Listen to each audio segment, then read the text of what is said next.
Hey everyone, I'm Shraddha from class 12th Humanities and my English teacher is Mr. Ram Pujan Tiwari. Today I'm going to explain you the very first lesson of our book Flamingo, the last lesson. So it might sound funny now that the very first lesson of our book is named as last lesson. Anyhow, let's begin. So the last lesson was written by Alphonse Daudet. He was a French novelist and a short story writer.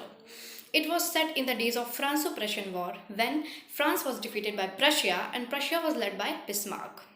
So let's begin. French was very late for school that day and was in great dread of scolding because M. Hamel had said that he would ask questions on participles.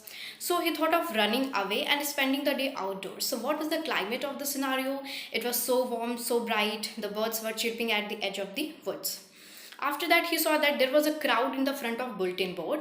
For the last 2 years, all the battles, news of the battles, the orders of commanding officers, all the bad news come from there.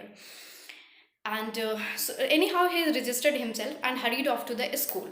So usually when his school began, there was a great bustle which could be heard out in the streets, the opening and closing of desks, the lessons repeated in unison, and the teacher's rapper knocking on the table, rapping on the table. But that day it was as still as Sunday morning. Everything was quiet. Then he noticed that his teacher had worn his ceremonial attire, and but the thing surprised the French most was to see that on the backbenches that was always empty there were village elders sitting quietly. After that, M. Hamel said that this is your last French lesson and I want you to be very attentive.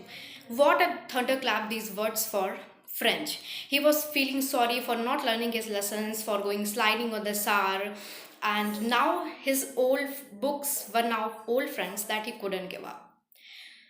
He was feeling very sorry about all this. After that, M. Hamel mentioned the great statement that when people are enslaved, as long as they hold fast to their language, it is as if they had a key to their prison.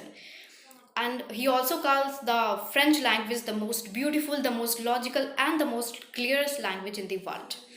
And he blamed parents for that they were not anxious enough for your studies, and he also blamed himself that haven't I often sent you to water my plants and all that. After that, French noticed pigeons over the roof, and he thought to himself, will they make them sing in German, even the pigeons? After that, the church clock struck 12, then the Angelus, and the trumpets of Prussian soldiers sounded under their windows. Amhamel stood up, looking very pale and dull, and he said, I, but something choked him. He couldn't go on, he couldn't continue. Then he took a piece of chalk and as large as he could he wrote, Vive la France, which means long live France. After that, he made a gesture with his hand that school is dismissed and you may go now. So this was a beautiful story, and the message of this story is what is the importance of language for any race and why it is crucial to safeguard it. Thank you so much.